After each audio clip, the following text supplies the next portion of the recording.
The mop bucket crashed at my feet in front of 300 people, and dirty gray water spread across the white marble like my shame had been poured out for everyone to admire. For 2 seconds, the Grand Meridian Hotel went silent. Then the laughing started. It came from the women near the champagne tower first, soft and sharp, like glass tapping glass. Then it spread through the ballroom until I could feel it crawling over my skin. I was on my knees in a pale blue housekeeping uniform, my sleeves soaked past my elbows, my hair falling loose from the bun I had pinned before dawn. Around me stood New York's prettiest rich girls, wrapped in silk, diamonds, and the kind of confidence that comes from never having to apologize for taking up space. Cassandra Whitmore stood above me in a red dress that looked like it had been made to match spilled blood.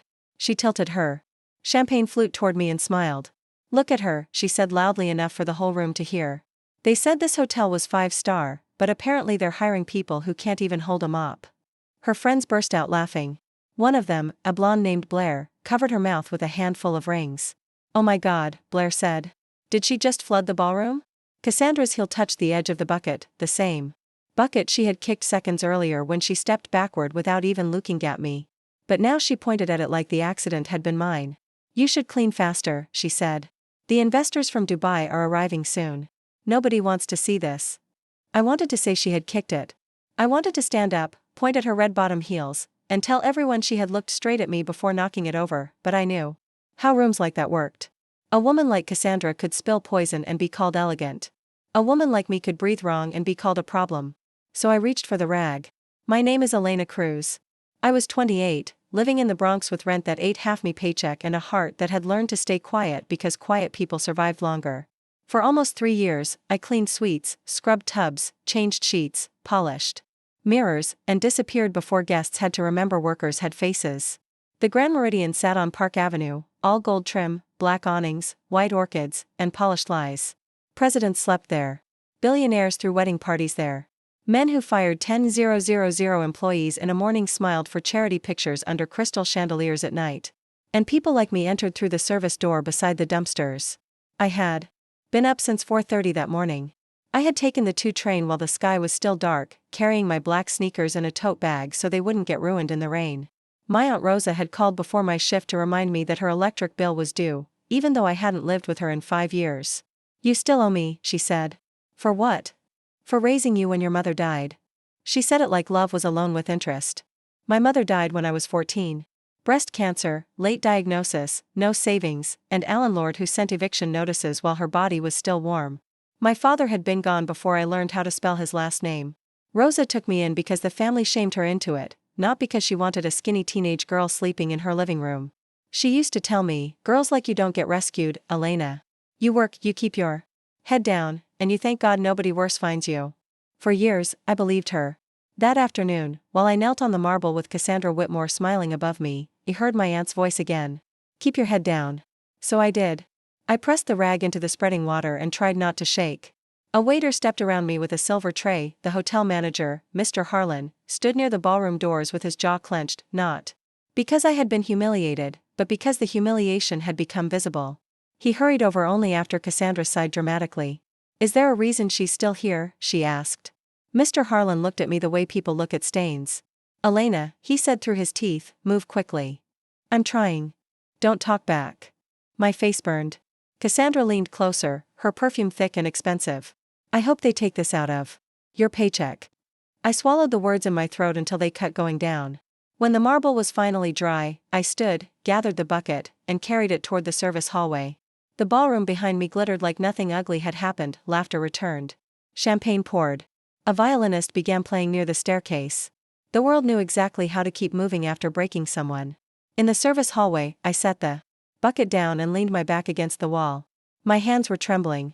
Water dripped from my sleeves onto the gray tile. I did not cry. Crying in a place like the Grand Meridian was dangerous. Someone would either call you unstable or use it as proof you belonged nowhere near beautiful things. I had 6 more bathrooms to check before the evening gala. The hotel had been preparing for one family for 3 days, the Al-Mansours. That name had been whispered through every floor like a storm warning. Nadir Al-Mansour, global hotel investor, real estate king, billionaire, the kind of man whose signature could save a company or bury it. His wife, Yasmin, famous for her charities and her silence. His oldest son, Amir, who was coming to New York to finalize a partnership with Whitmore Hospitality, Cassandra's family empire. The staff gossip was worse than usual. Because everyone believed Cassandra wasn't just there to smile for investors. She was there to become Mrs. Almanzor. By noon, housekeeping had received printed instructions. Do not speak unless spoken to. Do not enter the main ballroom after 6 p.m. Do not use guest elevators. Do not look directly at the Almanzor family unless assisting them. Those rules were not new. Not really. They were just the truth written down. At 5:47, Mr. Harlan called all of us into the laundry room. He looked like he had swallowed a battery. Tonight is important, he said. This hotel's future depends on flawless execution. No mistakes. No drama. No wandering into guest spaces. If any of you embarrass this hotel, you will not finish the shift. His eyes landed on me. A few workers looked away. I kept my face still. By 7, the ballroom had been transformed into something. From a magazine. White roses climbed gold arches. Candles floated in glass cylinders. Every table setting had 4 forks, 3 glasses, and a folded black card with names embossed in silver. Outside the tall windows, Manhattan glowed cold and untouchable. I was supposed to be gone from that room by then.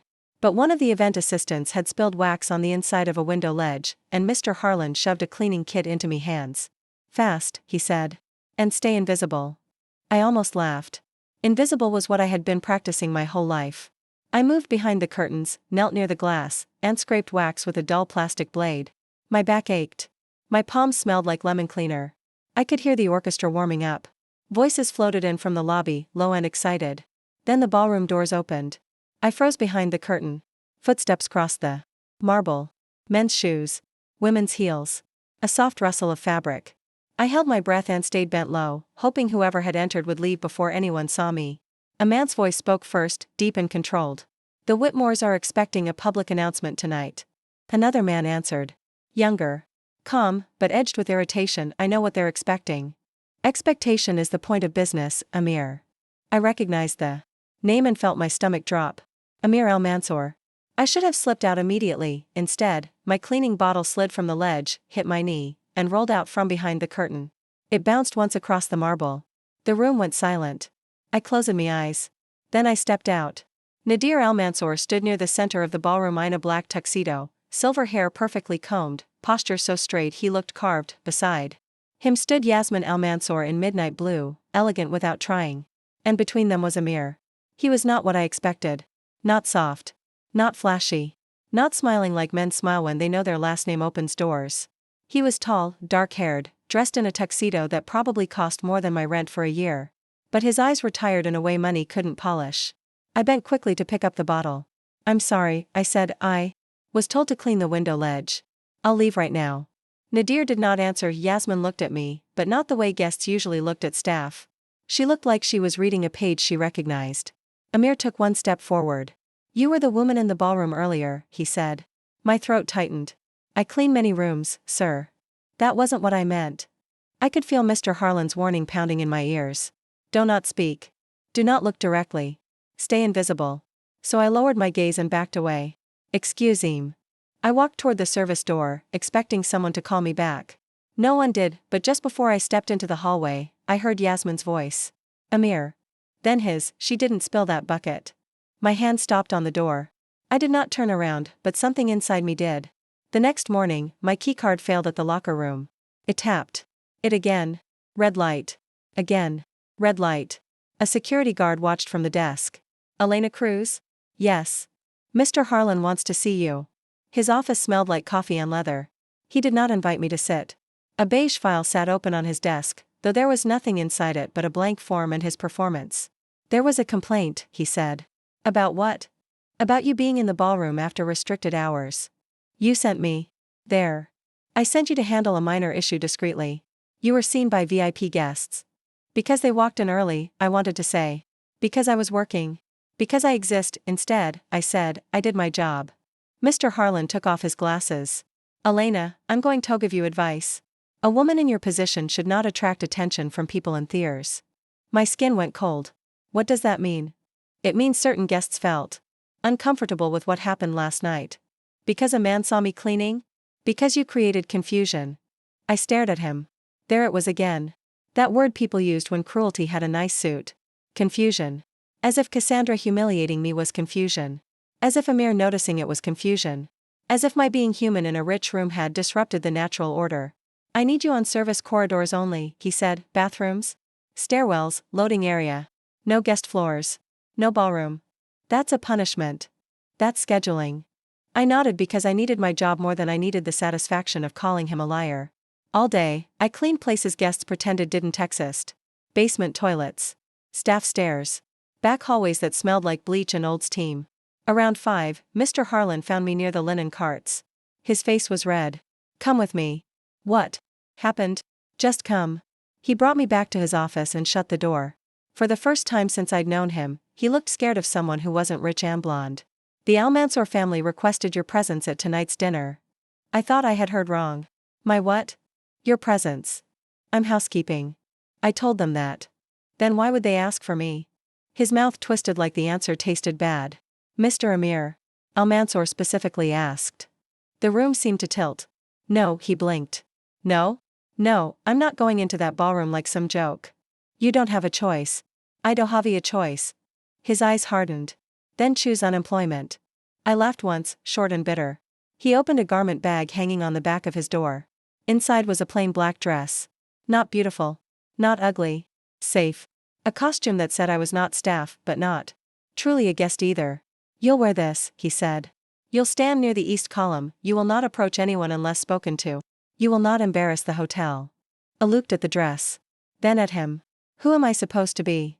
His answer came too fast. Presentable. That word hurt worse than I expected. At 8:12, I entered through the side door in the black dress and borrowed flats half a size too small. My hair was pinned back with clips from the lost and found box. I had no jewelry except my mother's tiny gold cross, tucked under the neckline. The ballroom was packed. Cassandra stood near the front in emerald green now, glowing under the chandeliers like she had been built from money and practice.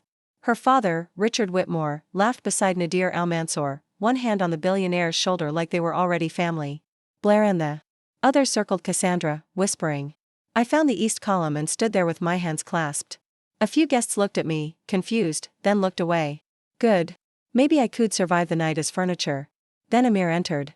The room shifted toward him, cameras lifted. Cassandra's smile widened. Her father straightened. Mr. Harlan nearly bowed from across the room. Amir greeted investors, shook hands, kissed his mother's cheek. Listened while his father introduced him to 2 senators and a hotel developer from Miami. Then he saw me. He stopped mid-sentence. Cassandra noticed. So did everyone else. He crossed the ballroom. Not toward Cassandra. Not toward the stage. Toward me. Every step he took seemed to pull another layer of silence over the room. When he raked me, I whispered, you shouldn't do this. I asked you to come. I know. You shouldn't have. His eyes softened, but his voice stayed steady. I saw what happened yesterday. My fingers tightened together. So did a lot of people. No. They watched. That's different. Before I could answer, Cassandra appeared beside him. She placed 2 fingers lightly on his sleeve, as if claiming what had already been promised. Amir, she said with a laugh too sweet to be real, I think someone on staff misunderstood the guest list. I felt the old reflex rise in me. Step back. Look down. Disappear. Cassandra turned to the room, smiling. This is Elena, right? The maid who flooded the ballroom yesterday. A few people laughed nervously. My ears rang. Amir's jaw tightened. She did not flood anything. Cassandra blinked. Oh, I didn't mean to be rude. Yes, he said. You did. The room went dead quiet. Richard Whitmore's smile fell. Nadir looked like stone. Cassandra's face changed for only a second, so quick most people missed it. The pretty mask cracked and something mean looked out. Then she laughed. Well, forgive me. I just don't understand why a housekeeping employee is standing in the middle of a private investor dinner. Amir looked at his father, then at Cassandra, then at the entire ballroom. She's standing here because I asked her to. Mr. Harlan appeared near the column, sweating through his collar. Mr. Almanzor, he said softly, perhaps we can handle this discreetly. Amir did not look at him. The discreet part was when everyone watched a woman be humiliated and decided silence was more comfortable. A murmur moved through the crowd. Cassandra's nails dug into her clutch. I wanted to be grateful. I also wanted to run. Because men like Amir could afford moments of rebellion. Women like me paid for them. Please, I whispered. Let me leave. He heard me. His expression changed, not offended, not disappointed. Concerned. You don't owe this room your fear, he said. No, I said. But this room can still take my job. That hit him. Before he could answer, Nadir stepped forward. Amir. One word. A command. Amir turned. His father spoke quietly, but everyone listened. Tonight is not the place. Amir looked at me once more. Then he faced the room. If this hotel punishes her for being defended, then this hotel will answer to me. My breath caught. Cassandra went pale with fury. Mr. Harlan looked like he might pass out. And I realized something terrifying. My life had just changed. But I didn't know whether I had been rescued, or thrown into a fire big enough to burn me alive. The next morning, my keycard did not just fail. At the locker room. It failed at the front service entrance. By 7:05, before I had even changed into my uniform, security escorted me upstairs like I had stolen something. Mr. Harlan was waiting in his office with a folder in front of him and no coffee this time. That was how I knew. People like him drank coffee when they planned to lecture you. They skipped it when they planned to erase you. Elena, he said, we're ending your employment effective immediately. The words landed so cleanly they felt rehearsed. I stared at him. For what? For repeated failure to follow guest visibility protocols. Guest visibility protocols? You entered restricted areas during VIP events. You sent me into those areas. His face stayed blank. There were concerns from important clients. Cassandra Whitmore. He did not deny it. She's not a client, he said. Her family is a strategic partner. And I'm not a person. I'm a problem. His eyes flicked toward the security guard, then back to me. I would be careful with your tone. I almost smiled. My tone. Not the woman who mocked me in front of 300 people, not the man who fired me for being noticed. My tone. That was always the easiest thing to punish. I took off my employee badge and placed it on his desk. My final paycheck? Payroll will process it. When? Standard cycle. You mean when you feel like it? He stood. This meeting is over. I walked to my locker with security behind me. Maria from laundry saw me and pressed her lips together to keep from saying anything that could cost her. James from banquets looked down at the floor. No one stopped me, but Maria slipped a granola bar into my tote when security wasn't looking. I didn't cry. Until I reached the subway platform. Even then, it wasn't a dramatic kind of crying. No shaking shoulders, no sobbing into my hands. Just tears sliding down while strangers stood around me pretending not to see. In New York, that was one mercy, people let you fall apart privately in public. By afternoon, I had a job washing dishes at a bakery in Queens. Less pay, longer hours, no health insurance, but the owner, Mrs. Kaplan, handed me an apron and said, "Can you start now?" I said yes before she finished the question. That night, my phone buzzed while I was rinsing flour from my arms in the tiny employee bathroom. It was my cousin Marcus. I almost didn't answer. Marcus was Aunt Rosa's son, 32, allergic to work, addicted to schemes, and always convinced Hugh was one lucky break away from becoming rich. He had borrowed money from me for car repairs, sneakers, online courses, and once a crypto mentor who disappeared 2 days later. Elena, he said, dragging out my name. You famous now? I closed my eyes. What do you want? I went by the Grand Meridian. Why? Because Aunt Rosa heard you got fired after some billionaire stood up for you. That true? My stomach tightened. No? Funny, because a bellman told me the Al Mansour heir walked across a ballroom for you. Like some movie. Marcus. Relax. I'm happy for you. No, you're not. He laughed. Okay, maybe I'm curious. A maid gets defended by a billionaire, gets fired, disappears. People would read that story. Don't what? Don't use me. The line went quiet for a second. Then his voice dropped. I owe some money. Of course you do. 20,000. I leaned against the sink. Marcus, I don't have 200. You don't, but your prince does. He's not my prince. Then he won't mind if I sell the story. My blood went cold. There is no story. There's always a story when a rich man looks at Opera girl. I hung up. By midnight, he texted me a screenshot of an email draft addressed to 3 gossip blogs. Housekeeper fired after secret moment with billionaire here at luxury hotel. Then another text. 20,000 by Friday or I send everything. I sat on the edge of my bed in my tiny room, staring at the phone until the screen went dark. My room was in the back of a 3-bedroom apartment I shared with 2 nurses who worked night shifts.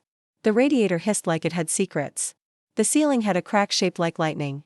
My mother's framed photo sat on the windowsill, her in a yellow blouse, smiling at Coney Island before sickness turned her into a smaller version of herself. What would you do? I whispered. The photo did not answer. At 10 the next morning, while I was arranging croissants behind the bakery counter, a black car pulled up outside. I froze. A woman stepped out. Not Cassandra. Not a reporter. Yasmin Al-Mansour. She wore a cream coat, no huge diamonds, no bodyguards hovering around her like weapons. Still, every person in the bakery felt her before they looked up. Some women didn't need to raise their voices. The world lowered its own. Mrs. Kaplan whispered, "Is that a senator?" Yasmin walked to the counter. "Elena Cruz?" I wiped my hands on my apron. "Yes. I'm Yasmin Al-Mansour. May I speak with you?" I wanted to say no. I wanted to ask why her family couldn't leave me alone after getting me fired. But her eyes stopped me. They were not pitying. They were tired. We sat at the smallest table near the window. Mrs. Kaplan pretended not to watch from behind the espresso machine and failed badly. Yasmin folded her gloves on the table. "My son went to the Grand Meridian this morning," she said. "He asked for you. They told him you quit." I laughed before I could stop myself. "I didn't quit." "I know." Something in her voice made me study her. "How?" "Because I have lived long enough around powerful people to know the difference between a resignation and a disposal." I said nothing. She looked at my apron, then at my face. "I came to apologize." "You didn't fire me." "No. But my family's presence placed a spotlight on you. And spotlights can be cruel." I wanted to hate her. It would have been easier if she had arrived with money and arrogance. But she sat there in a Queen's bakery holding paper coffee like she had done it before. "You don't have to fix this," I said. "I'm not here to fix you." That sentence surprised me. She leaned back. "I was born in Dearborn, Michigan. My mother altered wedding dresses in a basement shop. When I married Nadir, his relatives called me temporary for 4 years." I blinked. She smiled without warmth. "They said I smiled too much. Spoke too loudly. Ate the wrong way, dressed the wrong way. Prayed privately, but not correctly enough for them. They praised my beauty because it was the only thing about me they found useful. Everything else was considered contamination." I had no idea what to say. "When I saw you in that ballroom," she continued, "I saw a woman I used to be. When Amir saw you, he saw something his father forgot he once defended." "Nadir defended you?" "Once," she said, "a long time ago. Then business grew. Money grew. Fear grew. Eventually, men begin calling cowardice duty." She took a sip of coffee. "My husband plans to sign a partnership with Whitmore Hospitality. Cassandra's family wants marriage attached to it, though they will never say that publicly." "Why are you telling me?" "Because Cassandra Whitmore is not just cruel. She is desperate." I frowned. Yasmin opened her handbag and slid a thin folder across the table.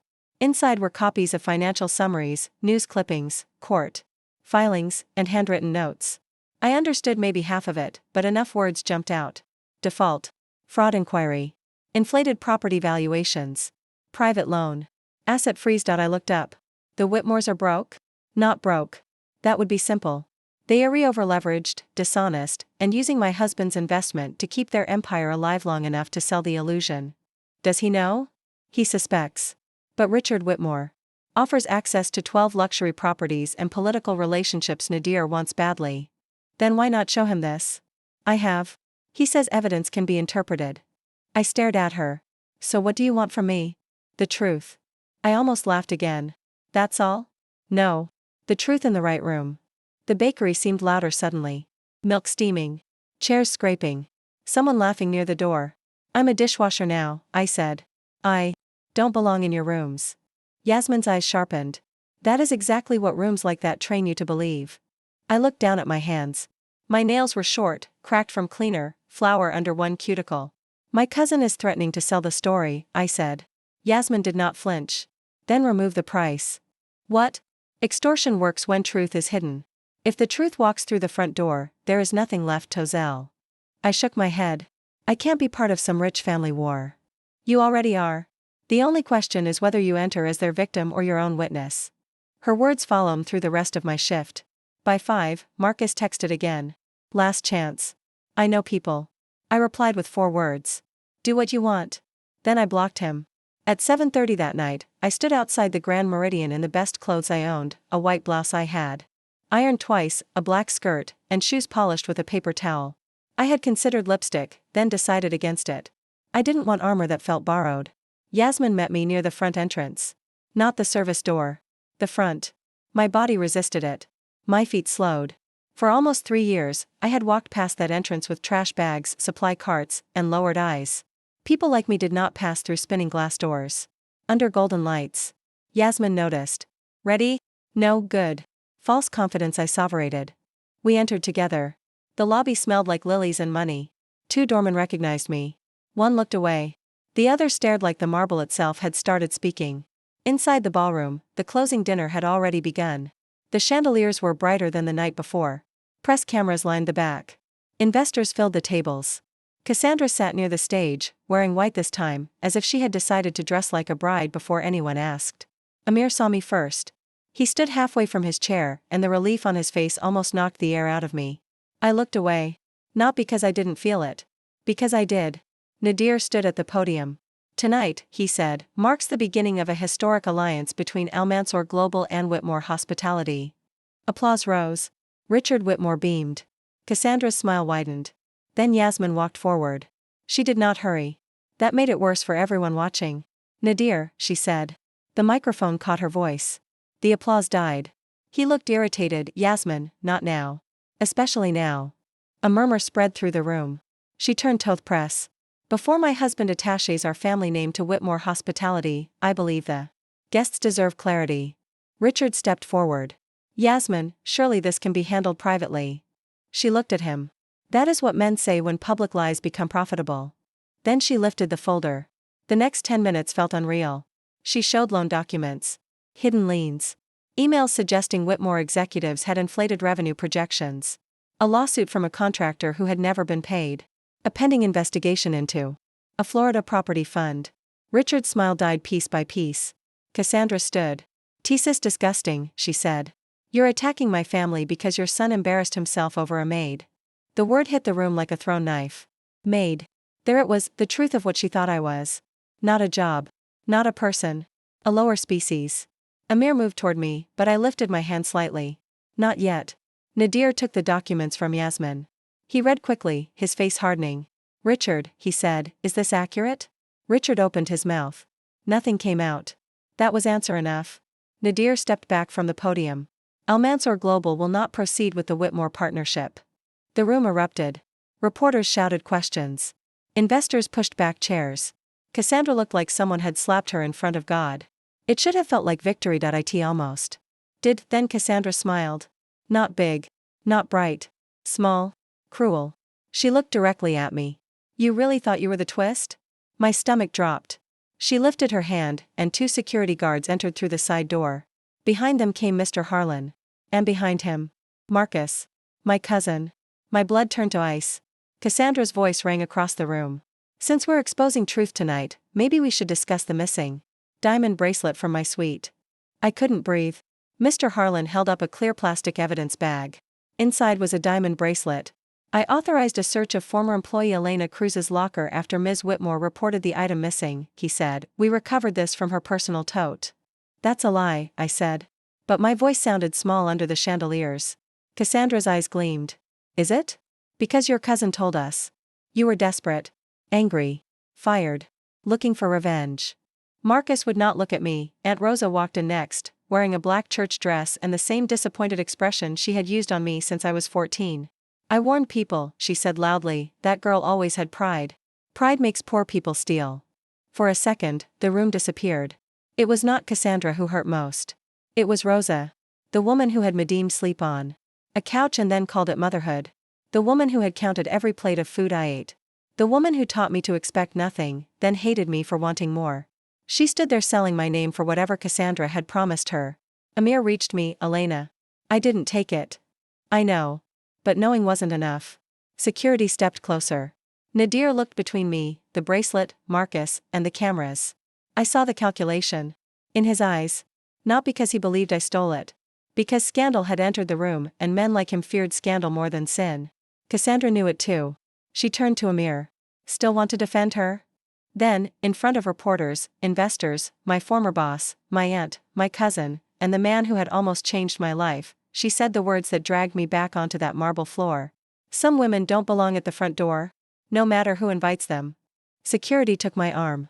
And this time, I could not stop myself from shaking. The room did not explode right away. That was the strangest part. When security took my arm, everyone froze in that hungry silence people fall into when they know someone is about to be destroyed and they want a good view. Cameras turned toward me. A reporter whispered, "Get her face." My Aunt Rosa folded her hands in front. Of her like she was at church instead of participating in a public execution. Marcus stood behind her, sweating under a jacket that still had the store crease in the sleeves. Cassandra watched me with her chin lifted, her white dress glowing under the chandeliers. For one terrible second, I was back on my knees with dirty water spreading across the marble. Only this time, it was my name. Amir stepped between me and the guards. "Take your hands off her." One guard hesitated. Mr. Harlan cleared his throat. "Mr. Al-Mansour, this is a hotel security matter." "No," Amir said. "It's a setup." Cassandra laughed. "You can't possibly know that." "I know her. You met her 2 days ago." He did not look away from me.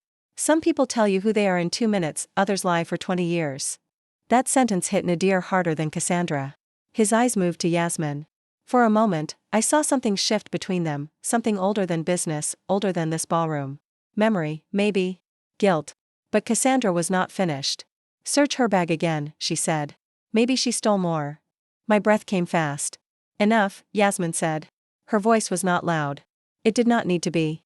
She walked to the center of the room and looked at the evidence bag in Mr. Harlan's hand. "Where was that bracelet found?" "In her locker," he said. "Elena was terminated this morning." "Yes. Her locker was emptied under security supervision." Mr. Harlan blinked. "Yes.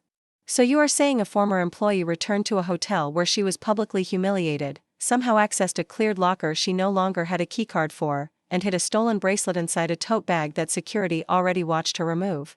The room murmured. Mr. Harlan's face reddened. "The item was recovered after a delayed inspection."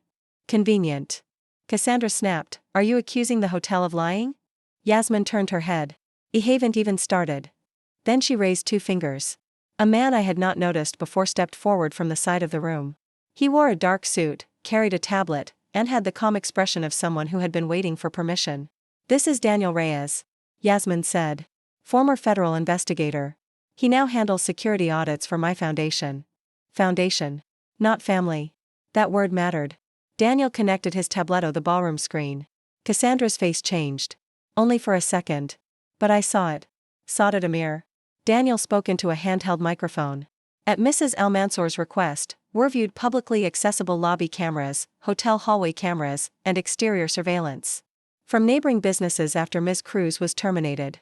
We were not allowed access to certain interior footage by hotel management." Mr. Harlan's mouth opened. Nadir turned to him. "You refused access?" "It was a privacy issue."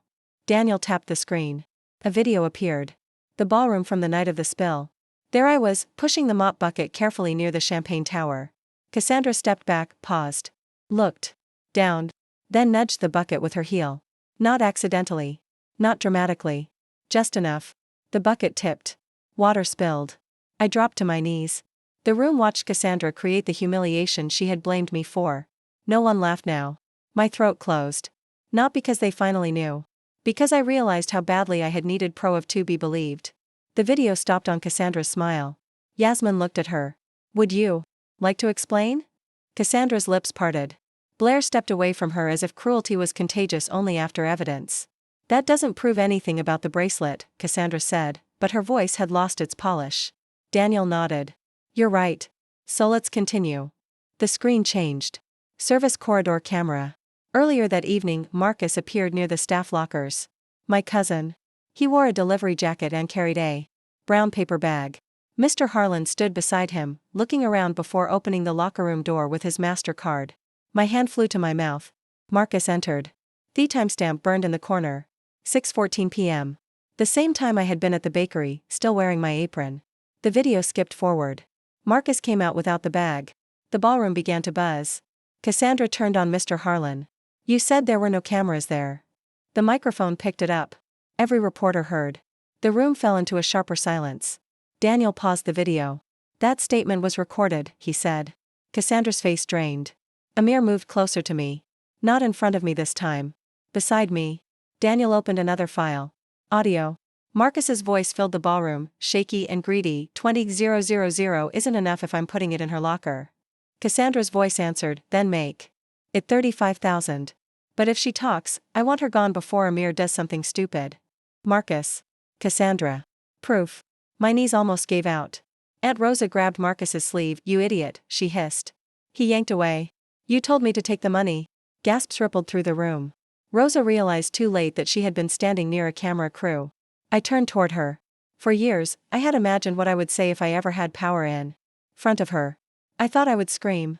I thought I would list every insult, every unpaid bill, every night I went hungry because she said grief didn't make me special, but when the moment came, I felt strangely calm. You raised me like I was a debt, I said. Tonight you sold me like one. Her face twisted. Elena, you don't understand, Marcus was in trouble. I was 14 when I was in trouble. You charged me rent in gratitude. She looked away first. That was the first real apology she would ever give me, and Ith had no words. Cassandra tried to leave. Yasmin stepped into her path.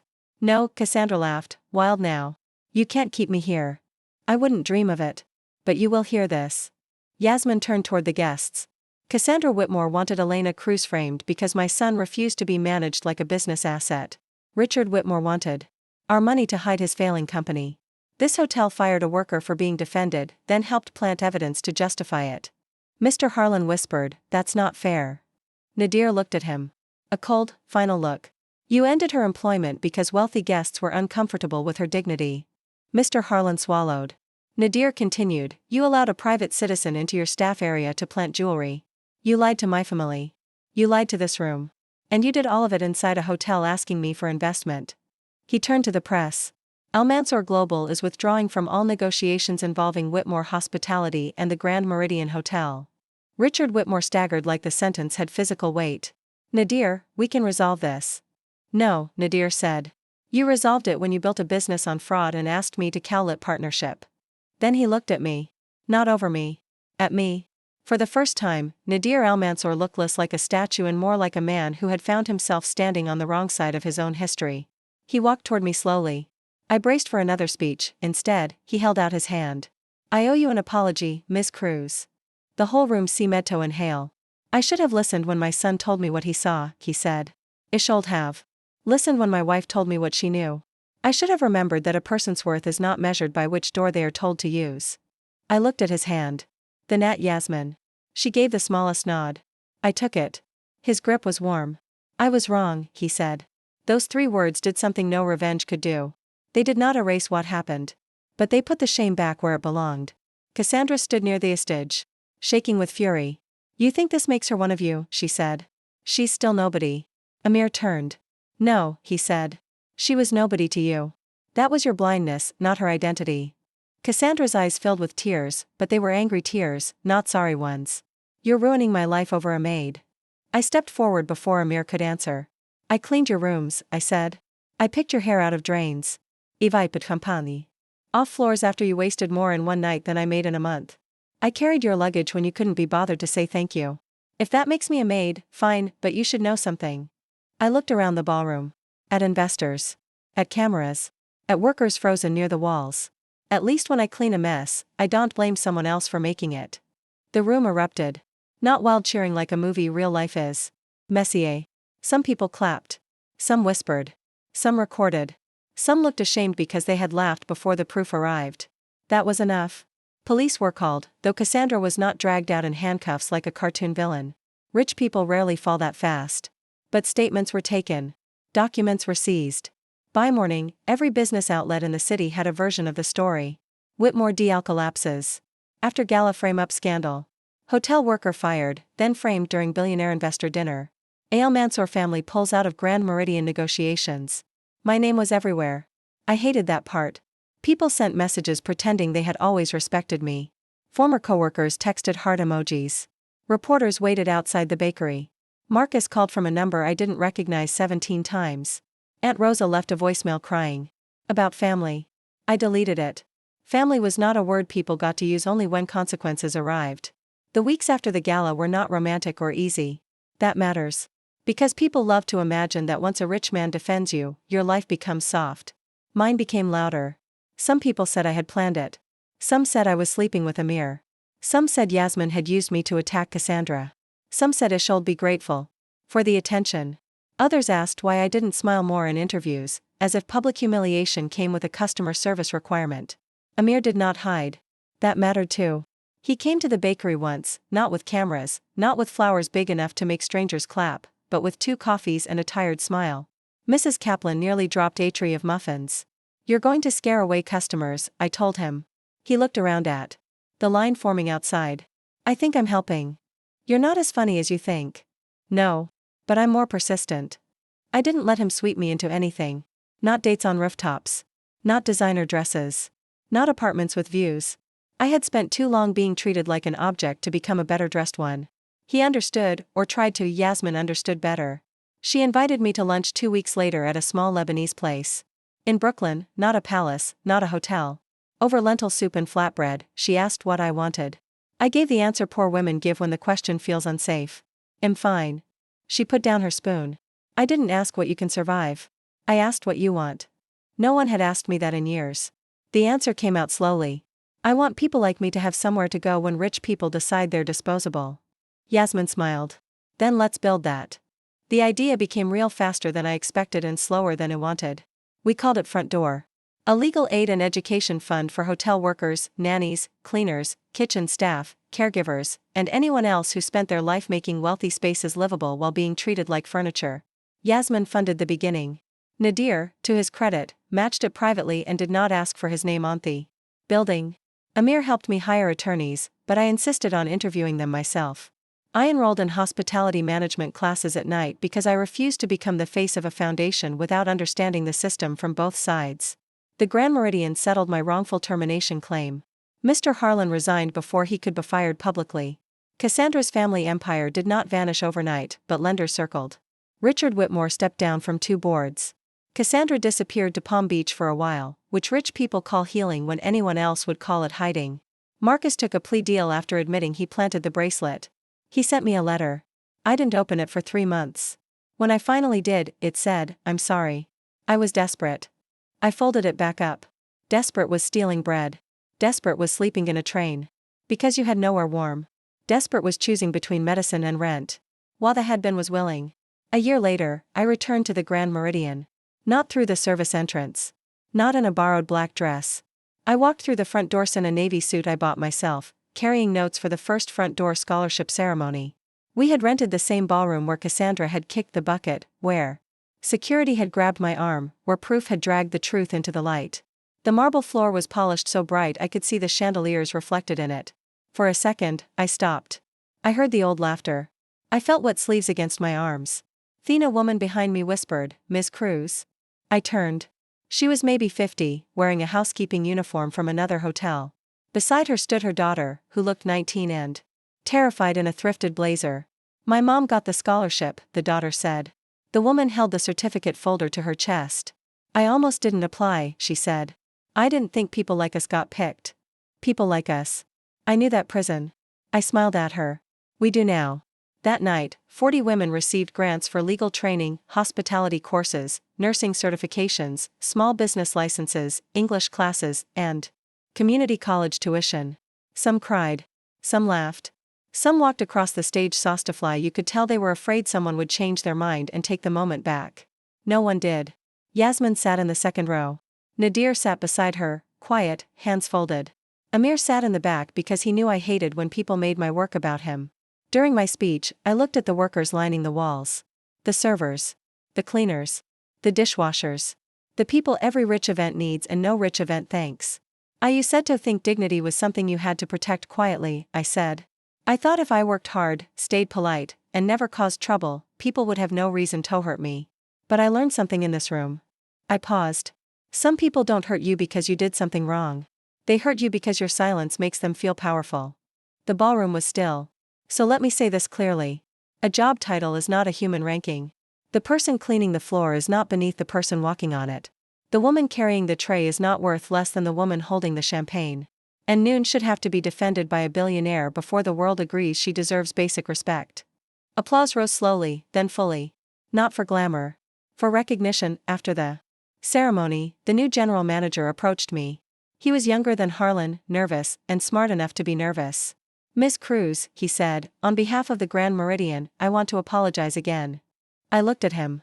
Apologies are easy in ballrooms. Heswallowed. Yes. Change your contracts. Raise wages for housekeeping. Create a reporting system that doesn't punish workers for naming abuse. Stop making employees use broken service elevators while guests walk past 3 empty ones. And never again write a policy that tells workers not to look important people in the eye. He nodded. We're implementing reforms. Good, I said. Front door will be watching. For the first time in my life, a hotel manager looked relieved that I was watching. Near midnight, after the guests left and staff began clearing tables, I walked to the spot near the champagne tower. Amir found me there. This is where it happened, he asked. I nodded. The bucket landed there. He looked down at the marble. I'm sorry. You didn't kick it. No. But I came from the kind of world that made her think she could. That was the thing about Amir. He didn't always know what to say, but he had learned not to defend the wrong thing. I looked at him. Do you ever regret it? Walking across the ballroom? Yes. He smiled softly. Only that I didn't do it faster. I wanted to make a joke. Something sharp to protect myself. Instead, I let the silence sit. Over the past year, love had not arrived like a rescue. It arrived like patience. Like coffee at the bakery. Like him sitting in the last row. Like him asking, do you want advice or do you want me to just listen? Like him learning that my independence was not a wall against him, but a home I had built after years of having none. I took his hand, not because he saved me. Because he stayed after I saved myself. Outside, Manhattan glittered through the tall windows. The same city. The same hungry lights. But I was not the same woman who had knelt on the floor with dirty water soaking her sleeves. Or maybe I was. Maybe that was the point. My worth had not begun when Amir noticed me. It had not begun when Yasmin believed me. It had not begun when Nadir apologized, or when the cameras turned, or when Cassandra finally had to taste public shame. My worth had been there the whole time. On the subway platform. In the service hallway. In the bakery bathroom. On Aunt Rose's couch. In every room where I had been told to lower my eyes. The happy ending was not that a powerful man chose me. The happy ending was that, when the whole room finally looked at me, I no longer needed their permission to stand tall. Sometimes, even now, I remember the sound of that bucket hitting the marble. The crack. The splash. The laughter. But memory is strange. It changes shape when you survive it. That sound used to be the moment I became invisible. Now, when I hear it in my mind, I hear something else. A door opening. Not the service door. The front one.